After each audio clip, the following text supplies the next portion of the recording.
আসসালামু আলাইকুম ওয়া রাহমাতুল্লাহ। সুপ্রিয় দর্শক মণ্ডলী, আশা করি মহান আল্লাহ তাআলা রাব্বুল আলামিনের অশেষ মেহেরবানি ও দয়ায় আপনারা সবাই ভালো আছেন। একদিন রাসূলুল্লাহ সাল্লাল্লাহু আলাইহি ওয়াসাল্লামের একজন সাহাবী মারা গেলেন।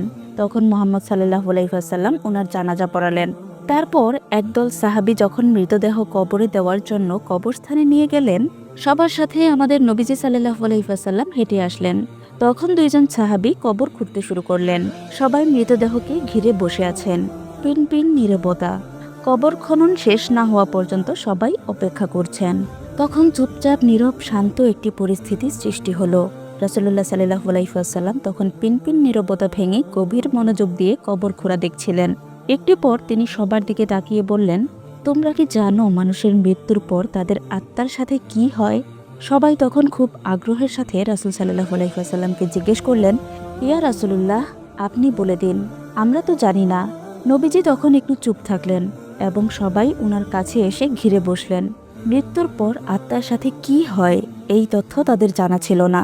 আজ তারা এই তথ্যটি প্রিয় রাসূল সাল্লাল্লাহু আলাইহি ওয়াসাল্লামের পবিত্র মুখ থেকে শুনতে পাবে। কত বড় সৌভাগ্য তাদের! প্রিয় দর্শক, আজ আপনারাও তা শুনতে পাবেন। রাসূল সাল্লাল্লাহু আলাইহি ওয়াসাল্লাম মৃত্যুর আতর বিষয়ে কি বলেছিলেন, মৃত্যুর পর কি হয় মৃত আত্মার, শোনার জন্য সবাই অধীর আগ্রহে রাসূল সাল্লাল্লাহু আলাইহি ওয়াসাল্লামের চারপাশে ঘিরে বসলেন। তিনি একবার কবরের দিকে তাকিয়ে মাথাটা তুলে আকাশের দিকে তাকালেন। তারপর তিনি গল্পের মতো করে বলতে শুরু করলেন, যখন মানুষ একেবারে মৃত্যুসজ্জায় তখন সে মানুষ ফেরেশতাকে দেখে ভয় পেয়ে যায়। কিন্তু যে বিশ্বাসী ও ভালো মানুষ তাকে মৃত্যুর ফেরেশতা হাসি মুখে সালাম দেয়, তাকে অভয় দেয় এবং মাথার পাশে এসে তার মাথায় হাত বুলিয়ে দেয় এবং ধীরে ধীরে ও যত্ন করে তার পাশে বসে। তারপর মৃতপ্রায় মানুষটির দিকে তাকিয়ে বলে, হে পবিত্র আত্মা, তুমি তোমার পালনকর্তার ক্ষমা ও ভালোবাসা গ্রহণ করো এবং এই দেহটি থেকে বের হয়ে আসো। মুমিনের আত্মা যখন বের হয়ে আসে তখন সে কোনো রকম ব্যথা ও বেদনা অনুভব করে না।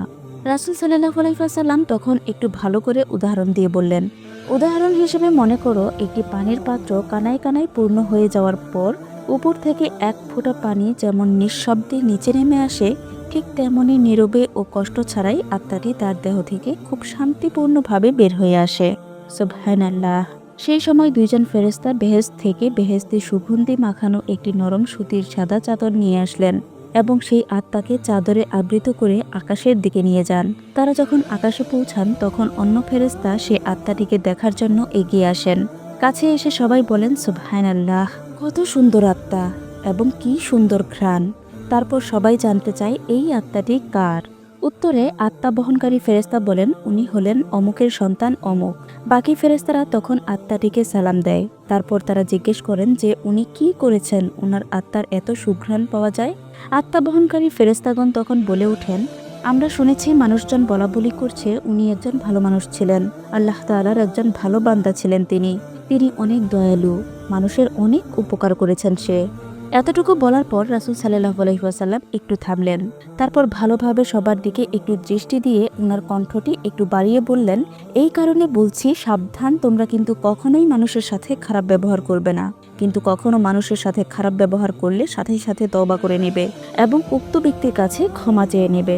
প্রিয় দর্শক, ফেরেশতারা এই কথা শোনা মাত্র আত্মা বহনকারী ফেরেশতারাও আকাশে গিয়ে এক ফেরেশতা অন্য ফেরেশতার কানে কানে এই কথাগুলো বলে বেড়াবে। এই কথাটি বলে তিনি আবার একটু চুপ করলেন এবং কবরটির দিকে একটু দৃষ্টি দিলেন এবং তারপর আবার তিনি বলতে শুরু করলেন, এই সময় মানুষ যখন মৃতদেহটিকে কবর দেওয়ার জন্য গোসল দিয়ে প্রস্তুত করবে তখন আল্লাহ তাআলা আত্মা বহনকারী ফেরেশতাদেরকে বলবেন, যাও, এখন তোমরা আবার এই আত্মাটিকে তার শরীরে দিয়ে এসো। মানুষকে আমি মাটি দ্বারা সৃষ্টি করেছি এবং তার আত্মাটিকে আবারও তার মাটির দেহে মাতৃর সাথে মিশিয়ে দিব। সময় হলে তাকে আমি আবার পুনরায় জীবন দেব। তারপর মৃত ব্যক্তিকে কবরে রেখে যাওয়ার পরে দুইজন ফেরেশতা আসবেন, তাদের নাম মুনকার নাকির। তখন তারা মৃতের সৃষ্টিকর্তা, তার ধর্ম ও নবী সম্পর্কে জিজ্ঞেস করবেন। মুনকার নাকির চলে যাবার পর সেই মৃত আত্মাটি আবার অন্ধকার কবরে একাকী হয়ে যাবে। সে এক ধরনের অজানা আশঙ্কায় অপেক্ষা করবে। সে কোথায় আছে এবং কি করবে এরূপ এক অনিশ্চয়তা এসে তাকে ঘিরে ধরবে। এমন সময় সে দেখবে খুব সুন্দর একজন লোক তার কবরে তার সঙ্গে দেখা করতে এসেছেন। তাকে দেখার পর আত্মা ভীষণ মুগ্ধ হবে। এত মায়াবী, এত সুন্দর তার চেহারা সে জীবনে কোনোদিন দেখেনি। আত্মাটি তখন তাকে জিজ্ঞেস করবে, তুমি কে? সেই লোকটি তখন বলবে, আমি তোমার জন্য অনেক বড় একটি সুসংবাদ নিয়ে এসেছি। তুমি দুনিয়ার পরীক্ষায় উত্তীর্ণ হয়েছ। আলহামদুলিল্লাহ, তোমার জন্য আল্লাহ তাআলা জান্নাতের ব্যবস্থা করেছেন। তুমি কি সেটি একটু দেখতে চাও? একটু দেখতে চাও তুমি সেই জান্নাত, যা আসমান জমিন থেকেও বৃহৎ? আত্মাটি তখন ভীষণ খুশি হয়ে বলবে, অবশ্যই আমি তা দেখতে চাই, আমাকে একটু জান্নাত দেখাও। লোকটি তখন বলবে, আমার ডান দিকে তাকাও। আত্মাটি তখন ডানে তাকিয়ে দেখবে কবরের দেয়ালটি সেখানে আর নেই। সেই দেয়ালের দরজা দিয়ে অনেক দূর পর্যন্ত, যতদূর দৃষ্টি যায়, দৃষ্টির সীমানা পেরিয়েও একটি সুন্দর বেহেশত দেখা যাচ্ছে। বেহেশতের সেই রূপ দেখে আত্মাটি অনেক মুগ্ধ ও প্রশান্তি লাভ করবে এবং সেখানে যাওয়ার জন্য অস্থির হয়ে যাবে। লোকটিকে জিজ্ঞেস করবে, আমি সেখানে কখন যাব এবং কিভাবে যাব? লোকটি মৃদু হেসে বলবে, যখন সময় হবে তখনই তুমি সেখানে যাবে। সেটি হবে ইয়াউমুল কিয়ামার পরে এবং তুমি সেখানেই স্থিরস্থায়ী হবে ইনশাআল্লাহ। আপাতত শেষ দিবস পর্যন্ত তোমাকে অপেক্ষা করতে হবে। ভয় পেও না, ভয় পেও না, আমি তোমার সাথেই আছি।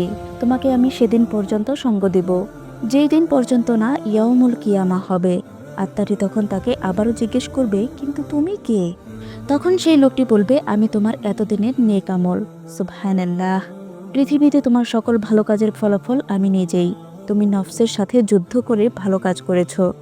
তুমি খারাপ আচরণ করা প্রতিবেশীর খারাপ আচরণ আল্লাহর সন্তুষ্টির জন্য হজম করেছ। উঠতে বসতে চলতে ফিরতে প্রতিটি কাজ তুমি আল্লাহর জন্য করেছ। আর আমি জানি এতে তোমার কত কষ্ট হয়েছে। আমি তোমার সেই নেক আমল। আজ তুমি আমাকে একজন সঙ্গীর মতো করে দেখছো। আমাকে আল্লাহ তাআলা তোমার সঙ্গ দেওয়ার জন্যই এখানে পাঠিয়েছেন। এই কথাটি বলে লোকটি আত্মাটির উপর খুব যত্নে হাত বুলিয়ে দেবেন এবং বলবেন, হে পবিত্র আত্মা, এখন তুমি শান্তিতে ঘুমাও, নিশ্চিন্তে বিশ্রাম নাও। এই কথা বলার পর আত্মাটি এক নজরে বেহেশতের দিকে তাকিয়ে থাকবে এবং এক সময়ে এই তাকানো অবস্থায় গভীর প্রশান্তিতে ঘুমিয়ে পড়বে।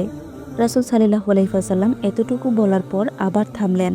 সাহাবীরা তো তখন গায়ের কাপড় চোখের পানিতে ভিজলেন এবং বললেন, হে আমাদের রব, আপনি আমাদের সকলকে পবিত্র আত্মা হিসেবে কবুল করুন এবং মঞ্জুর করে নিন। আমিন। প্রিয় ভাই ও বোনেরা, আপনি যদি আমাদের চ্যানেলের নতুন দর্শক হয়ে থাকেন তাহলে অবশ্যই এখনই আমাদের চ্যানেলটি সাবস্ক্রাইব করে আমাদের সাথেই থাকবেন। দাওয়াতি কাজে অংশ নিতে চাইলে ভিডিওটি আপনার পরিবার, আত্মীয়স্বজন, বন্ধুবান্ধবের সাথে শেয়ার করে দিতে পারেন। আপনার সুস্থতা কামনা করে আজকের ভিডিওটি এখানেই শেষ করছি। ভালো থাকবেন সবাই। আসসালামু আলাইকুম ওয়া রাহমাতুল্লাহ।